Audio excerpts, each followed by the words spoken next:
C'est essentiel. Pourtant, tu parles minimiser en fonction des critères que se donne. d'éducation nationale, d'abord au niveau de la classe, qui ont été mis en œuvre par...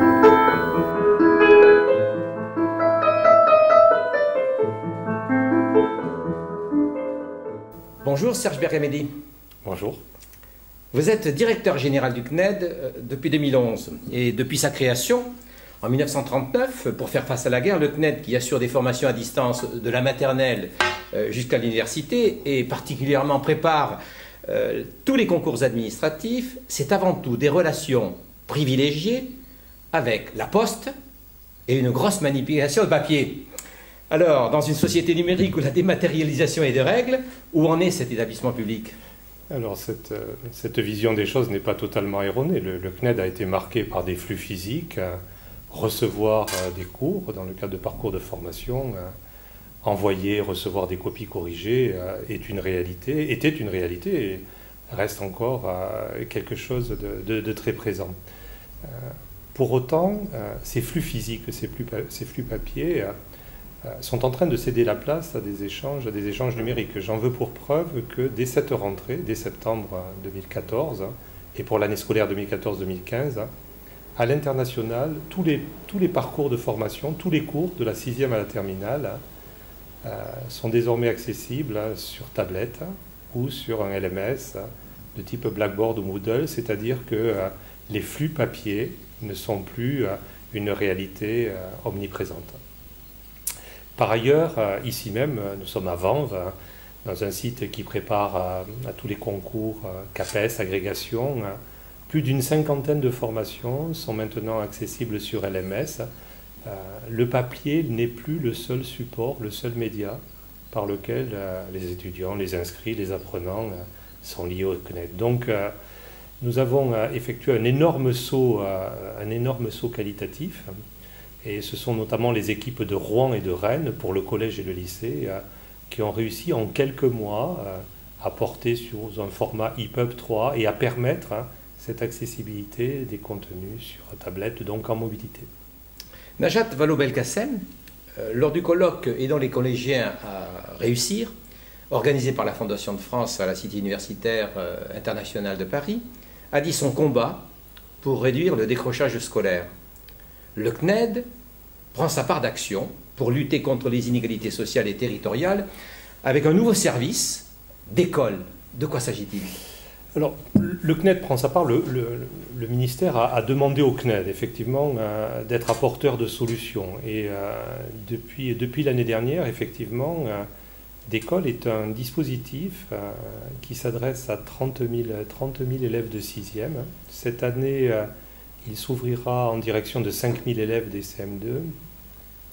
Le CNED est un dispositif complexe d'hybridation entre une offre numérique structurée par le CNED, de soutien scolaire, d'accompagnement scolaire, mais qui n'a de sens que si elle est pleinement maillée avec les équipes, le chef d'établissement, le principal, et les équipes présentes dans cet établissement scolaire en particulier. Et nous nous adressons aux milliers d'établissements de l'éducation prioritaire.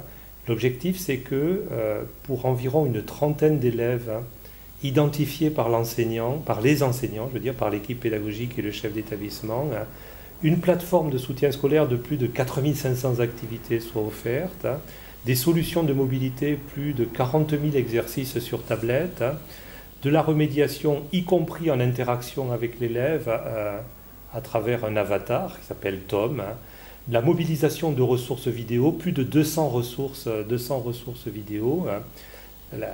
L'objectif de ce dispositif est bien celui en relation très très étroite avec chaque établissement, avec chaque enseignant référent, avec toute l'équipe pédagogique, d'essayer d'aller vers une remédiation mobilisant du numérique, mais articulée avec du présentiel. Je ne crois pas à un numérique de substitution au présentiel.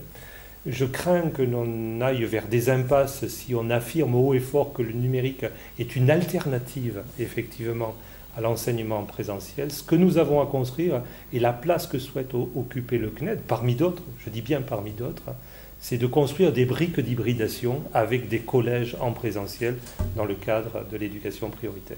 Alors, ces briques d'hybridation impliquent automatiquement une autre façon de travailler pour le CNED, mais également une autre façon de travailler pour les équipes pédagogiques dans les établissements scolaires. Comment se fait cette hybridation, je dirais, d'action des enseignants de part et d'autre? Alors, premier point, il faut dire la réalité. Il y a d'abord un investissement massif pour structurer ces parcours de remédiation, pour structurer ces activités. Je voudrais le dire publiquement, le numérique, c'est de l'investissement, que ce soit de l'investissement public ou de l'investissement privé. Je pense qu'il faut se méfier des solutions qui seraient des solutions trop légères. Il faut, en un mot, ne pas hésiter à investir. C'est ce que le CNED a fait à la demande du ministère de l'Éducation nationale. Hybridation veut dire qu'une plateforme d'activité n'est rien s'il n'y a pas un tutorat en présence dans l'établissement.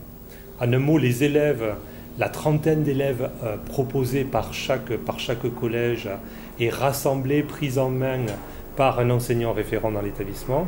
Et d'autre part, il y a les enseignants du CNED qui se mobilisent aussi sur la plateforme. C'est-à-dire que derrière la technologie, il y a l'humain. Donc, hybridation de contenu numérique et de contenu en présentiel, travail dans l'établissement scolaire pendant une plage horaire bien définie, mais possibilité du travail de l'élève chez lui. En fait, tout se joue sur le maillage. Il faut que le chef d'établissement soit impliqué, les enseignants soient impliqués, les parents de l'élève soient impliqués, et nos enseignants, à nous affectés au CNED, mobilisés sur la plateforme, en articulation avec les enseignants présents dans l'établissement. Le vrai défi n'est pas qu'un défi technologique. Le vrai défi, c'est faire travailler ensemble des gens qui ne se connaissaient pas. C'est mixer du numérique et du présentiel. Voilà le vrai défi pour ces 30 000 élèves. Bien évidemment, ce sont 30 000 parmi les 140 000 qui sortent du système éducatif entre 16 et 25 ans sans qualification. Vous offrez également un autre service en ligne pour l'apprentissage de l'anglais en classe primaire. C'est English for Schools, donner envie d'apprendre l'anglais. Parlez-nous un petit peu de ce service. Alors là aussi, ce n'est pas une idée jaillie du CNED. Le ministère de l'Éducation nationale nous a demandé effectivement d'apporter tout notre savoir-faire dans la mise à disposition gratuite de contenus permettant à la fois à des professeurs des écoles de mobiliser très très rapidement ces ressources, et ensuite à des élèves effectivement présents dans ces écoles primaires d'avoir une pratique de l'anglais. Donc ce sont des ressources qui permettent l'immersion dans la langue. Nous ne substituons pas à des parcours de formation entièrement structurés. Ce sont des ressources taguées, indexées, actualisées, à la fois venant du fond du CNED, puisque le CNED, notamment à Toulouse, puisque vous savez que Toulouse effectivement accueille plusieurs milliers d'élèves de l'école primaire. Donc nous avions des ressources disponibles, nous avons décidé de les mettre gratuitement à disposition de tous les professeurs des écoles, mais nous avons aussi, grâce à un partenariat avec notamment le British Council, pu accéder à des ressources qui sont taguées, indexées, on appelle ça de la curation, ressources aussi que l'on recherche sur le web pour coller à l'actualité et avoir quelque chose qui ne soit pas trop figé, en fin de compte. Bon. L'idée, effectivement, est aussi de fédérer tous les professeurs des écoles qui vont accéder à ces ressources et nous faire connaître leur avis sur l'accessibilité de la ressource, sa pertinence pédagogique et le fait qu'elle soit rattachée au socle de compétences mobilisables dans telle et telle séquence. En un mot, le CNED, à la demande du ministère de l'Éducation nationale et de manière entièrement gratuite, a voulu accompagner les élèves et les enseignants qui peuvent être présents en classe à travers un corpus de ressources qui était auparavant strictement limité à ses propres inscrits. En un mot, une fois que la ressource est créée, pourquoi la dédier uniquement à ceux et celles qui sont inscrits au CNED? Elle n'a pas vocation à être fermée. Elle mobilise beaucoup d'enseignants du CNED, effectivement, qui sont impliqués dans ce travail dit de curation, rechercher, taguer, indexer, montrer comment la ressource peut être mobilisée.